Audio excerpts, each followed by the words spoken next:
You would ban it or not ban it? I would not ban it. You would not ban it, even though in those cases the children won't know their biological parent. The children in IVF with a married couple, one of the parents, typically IVF with a married couple has one donor, not both donors, because if it's both donors, usually then that's amounts to an adoption.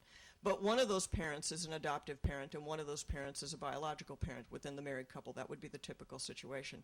And in that situation, I personally do not favor that, but we're in no position to talk about banning that. But I think when you go to a situation where you're saying that an unmarried person who has no possible chance of having a role model of the opposite gender involved there, you are moving to a different case. And that is what's on the ballot here. That is what's under consideration, is whether the state of California is going to actively encourage that kind of thing.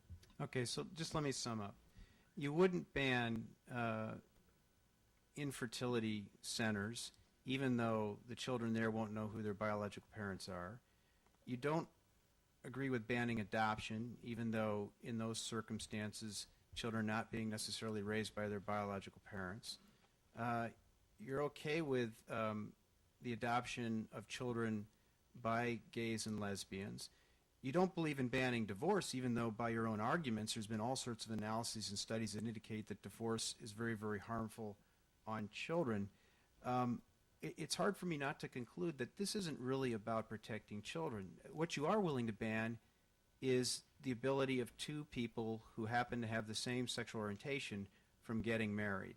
To me, it just seems to be utterly a pretext that the notion that this is about children, given the fact you're willing to allow all of these other things happen, which are entirely inconsistent with the arguments that you're making.